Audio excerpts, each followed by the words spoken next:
for is a dignified life.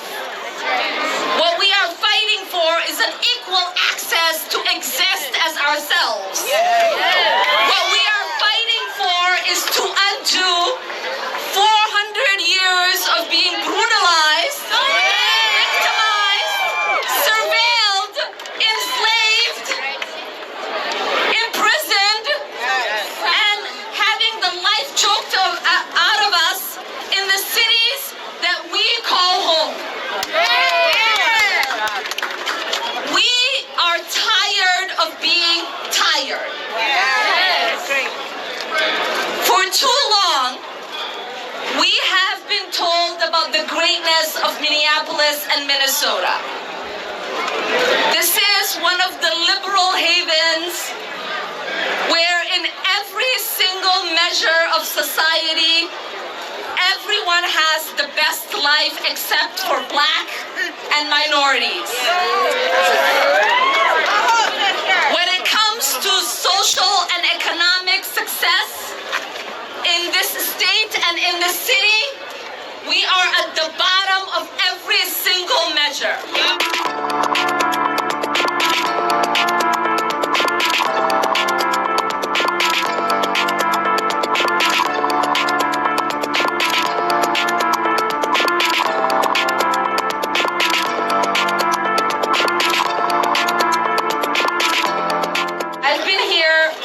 Every night, and I really did not intend for any of you to recognize me because I show up every night so I can get the opportunity just to be in community with you. I was joking with the young Somali youth here. I said, you're the only ones that can pick me out of a crowd with my mask on. Because everyone else just sees me as everyone else here. It ain't true, sister. And so I really do appreciate the kind of community we've built here. Our community is hurting. I want to first send my condolences to George Floyd's family. And I want us to center him and the pain his family and his loved ones and his children are feeling at this moment.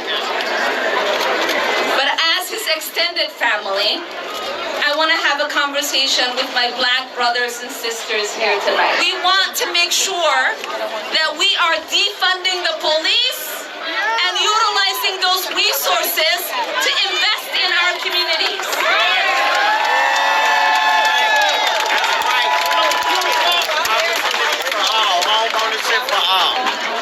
For too long here in Minneapolis, we have found ourselves in this position. We have mourned the deaths of many of our community members in the hands of Minneapolis police, which I believe and everyone else believes is state-sanctioned violence. And so what we want is that brutalization to end. Right. I want to raise my Black son No problem. to live in a place where he can actualize his full potential. I want my brothers up there to not have the conversations that their fathers and mothers had with them with their sons. That's right. That's right.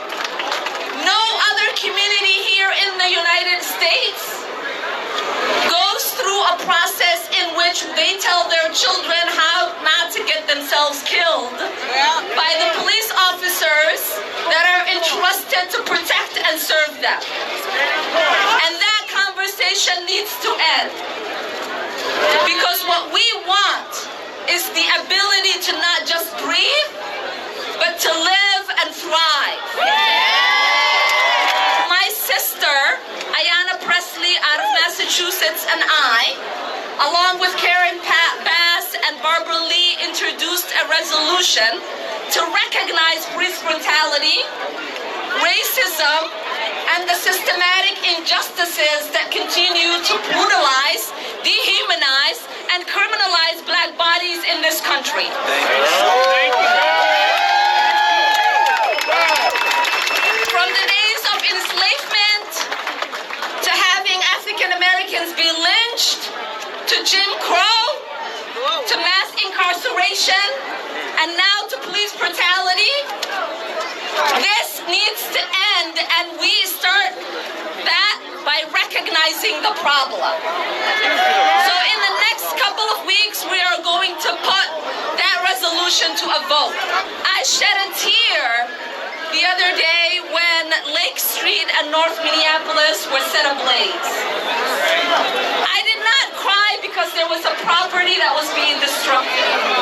I cried because that was a symbol of dreams and opportunities that were being faded right before our eyes. What I do know is that every single day when we pour out to the streets, it gets us closer to making sure that we are no longer begging for crumbs, but we are getting proper investment in our communities. Say his name, George Floyd! Say his name, George Floyd! No justice? No peace! No justice? No peace! No justice? No peace! That's the main point of all of this. We can't continue to ask for our communities to remain peaceful if we are not giving them a proper path to justice. We have to be strategic and we have to be methodical in organizing and mobilizing for what could be possible for all of us. So I want all of you not to lose sight. They might want to talk about the riots. They might want to talk about buildings burning. But we are going to talk about George Floyd.